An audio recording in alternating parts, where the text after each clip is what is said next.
यहाँ देखता जिंदाबाद, यहाँ का अपना हक मांगता, देश सरकार होश में आओ। कुछ देर में नहीं जाना नहीं।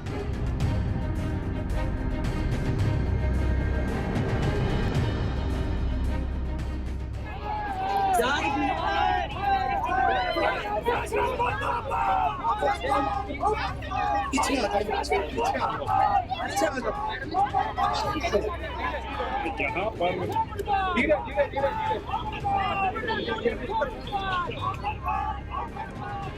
प्रदेश में आचार संहिता हटने के बाद आज पहली कैबिनेट की बैठक प्रदेश सचिवालय शिमला में हुई।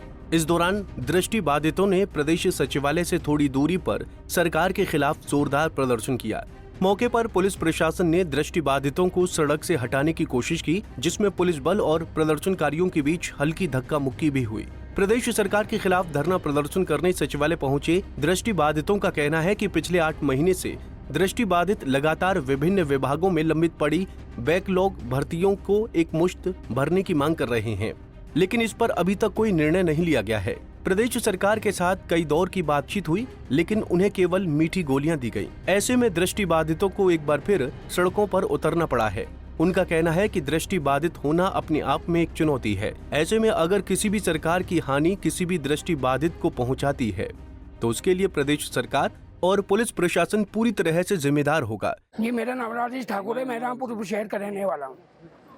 देखो, इस सड़कों पे जो हमारे उतरने का मेन कारण है वो हमारी मजबूरी बोल सकता हूँ मैं अपने हिसाब से, क्योंकि सभी लोग जानते कि हम पिछले 8 महीनों से धरने पे बैठे हैं और जितनी हमारी बैकलॉग का बड़े बड़े डिपार्टमेंट जो हमारा बैकलॉग का कोटा बचता है, हम उसके पाने के लिए सड़कों पे उतरे हैं। पिछले 8 महीनों से हम धरने पे बैठे हैं, लेकिन प्रदेश सरकार के साथ हमारी जितने भी मीटिंग आज तक हुई और प्रदेश सरकार ने हमें आश्वासन दिया, झूठी गोलियां खिलाई, मीठी गोलियां खिलाई, जो कि जिससे कि किसी के घर बसर नहीं चल सकता। हम चाहते हैं कि जितने भी डिपार्टमेंट हमारे बैकलॉग का कोटा है वो एक लगत, और जितने भी डिपार्टमेंट बड़े बड़े डिपार्टमेंट हमारा बैकलॉग का कोटा बचता है, हम चाहते हैं सरकार से कि वो भर्ती मेले के थ्रू भरा जाए, ताकि जितने भी हमारे दिव्यांग साथी है, दृष्टिहीन साथी है, उनका गुजर बसर चल सके, उनका परिवार चल सके और वो अपनी टांगों पे खड़ा रह सके। वैसे तो 1995 में दिव्यांग अधिनियम लागू हुआ था, तब हमें 3% कोटा मिलता था। उसके बाद 2016 में नया कानून लाया, संशोधन किया गया, तब हमें 4% कोटा, उसके बाद 4% कोटा मिलता था। लेकिन प्रदेश सरकार जब भी कोई भी भर्ती लाती है, उसे जो हमारे अधिकार है कैडर के थ्रू पोस्टें नहीं भरती है, जिसमें कि जितनी भी पोस्टें हमारी निकलती है, सबसे पहला अधिकार जो हमारा दृष्टिहीन समाज है उनका होता है। लेकिन आज की डेट में वो कैडर सरकार फॉलो नहीं कर रही है। हम यहाँ हमारे अधिकार किसी तरह से मिल नहीं पा रहे हैं।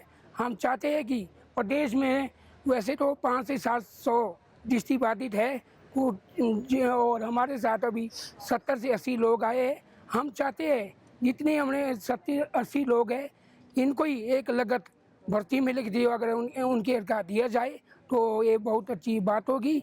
वरना जैसे हम 3-4 बार चक्का जाम हमारे अधिकारों के लिए अपने कर लिया है, वो चक्का जाम हम अभी भी करेंगे अगर हमें 5-10 मिनट के अंदर सीएम साहब मिलने का टाइम नहीं देते हैं।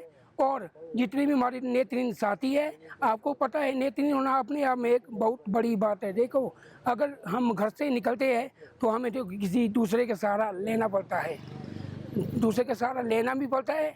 आज की डेट में किसी के साथ कोई आता भी नहीं है। अगर हमारे साथ कुछ चोट आई, हमारे साथियों को किसी को लगी लुगी, उसका जिम्मेवार प्रदेश सरकार होगी, पुलिस प्रशासन होगा, क्योंकि हमारे आज तक गले में आ चुकी है। जब पानी सर से ऊपर चला जाता है तब इंसान अपना आपा खो बैठता है, वो आपा हम भी खोने वाले हैं, इसलिए हम सड़कों पे थोड़ी देर में उतरने वाले हैं।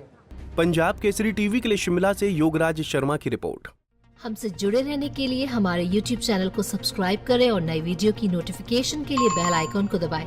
अगर आप ये वीडियो Facebook पर देख रहे हैं तो लाइक जरूर करें और ज्यादा से ज्यादा शेयर करें। इसी तरह के और भी अपडेट्स के लिए फॉलो करें हमारा Instagram पेज himachal.ke।